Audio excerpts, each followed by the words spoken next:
We've got another Biden speech to look at. While Trump has been rejecting interview after interview, hasn't done a public appearance in 10 days since the debate now, Biden has stayed busy doing interviews that Trump himself turned down and a multitude of speeches, this most recent one speaking on his successes, so I thought we could look at a few clips and just jump in where is needed. Hey you! Yes, you! Did you know we have memberships for as low as $3 a month? You can help the channel grow, reach new heights, and help protect democracy, and you get a long list of exclusive perks from members only polls to getting my videos early. The link is always in the description of every video. If you want, go ahead and check that out, and thank you guys. I believe when I ran the first time for president, I said something basic. I said we have to bring back dignity and hope in America. Number one. Number two, we have to give working class and middle class people like the family I came from a shot and build the economy from the middle out and the bottom up, not the top down.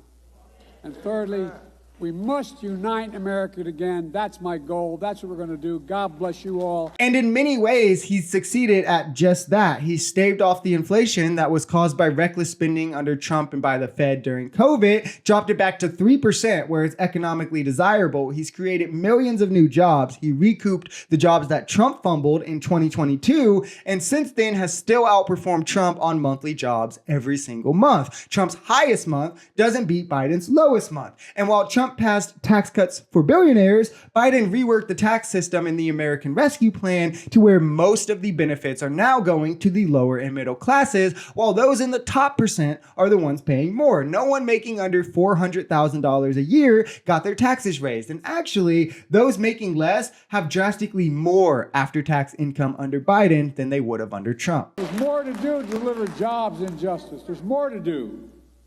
But above all, we need to protect our rights, the rights of all Americans, to make sure democracy works for you. Folks, I know with every fiber of my being, I know I won't look like I'm 40 years old, but I've been around a little bit. The Bishop and I were talking about that. It's heck turning 40.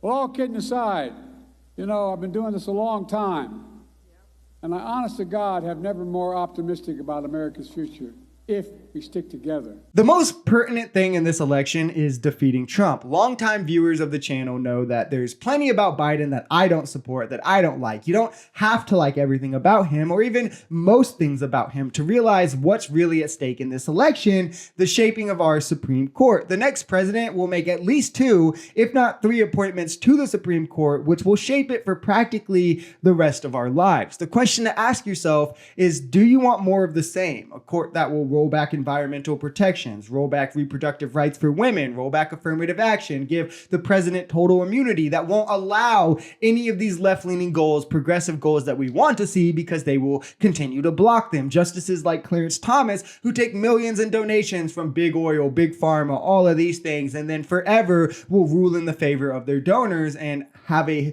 extensive history of doing so? Or do we want a diverse liberal court full of justices like Ketanji Brown Jackson, who will protect women's rights, protect diversity measures, protect democracy? I think it makes an easy choice in and of itself if that was really the only thing at stake. But then you can ask yourself, do you value things like climate change? Do you value education being well-funded for your children and higher education being easier to afford for yourself or also for your children? Do you value LGBTQ rights? Do you value diversity? Then if you look at these things as well, it's not even close. Only one person on the ballot supports any of these things. It's 4th and long. If you watch football, you'll get this reference. It's 4th and long, and we're on our goal line right now. Voting for Biden is to punt the ball, and then we can get back on defense these next 4 years and prepare ourselves for the next election when we have the ball back. Or we can take a knee on our goal line and let the fascists have the ball with 1 yard to score, with control of our nation directly in their grasp.